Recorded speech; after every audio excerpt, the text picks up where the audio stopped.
एक बार की बात है। एक गांव में एक औरत रहती थी जो बात बात पर गुस्सा हो जाया करती थी। उसकी इस आदत से पूरा घर परेशान रहता और पूरे घर में कलह का माहौल बना रहता। एक दिन उस औरत के दरवाजा पर एक साधु आया। उस औरत ने साधु से अपनी परेशानी बताई कि बाबा, मुझे बहुत जल्दी गुस्सा आ जाता है और अपने गुस्से को अपने कंट्रोल में नहीं रख पाता हूँ। अब इसका कोई उपाय बताइए।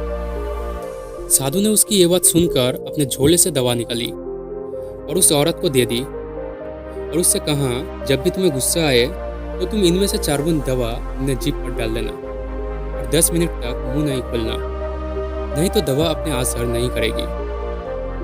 अब वो औरत साधु के बताए अनुसार उस दवा को इस्तेमाल करने लगी। उसे जब भी गुस्सा आता तो शीशी से 4 बूंद दवा अपने मुंह में डाल लेती और 10 मिनट के लिए चुप हो जाती। और ऐसा करते करते कुछ दिनों में उसका गुस्सा एकदम शांत हो गया और बात बात पर गुस्सा करने की आदत छूट गई।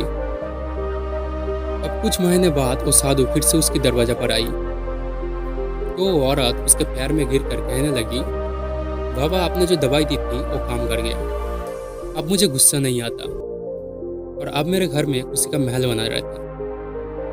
तभी साधु महाराज ने बोले कि बेटी, उसमें तो दवा थी ही नहीं, उस शीशी में तो सिर्फ पानी था।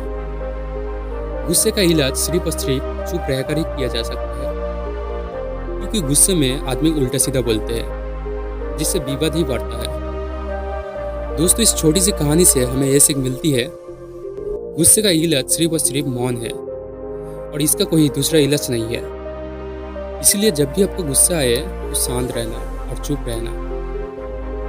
उम्मीद करती हूँ कि ये कहानी आपको अच्छी लगी होगी। अगर चैनल में नया है तो चैनल को सब्सक्राइब करके बेल आइकन को प्रेस कर देना।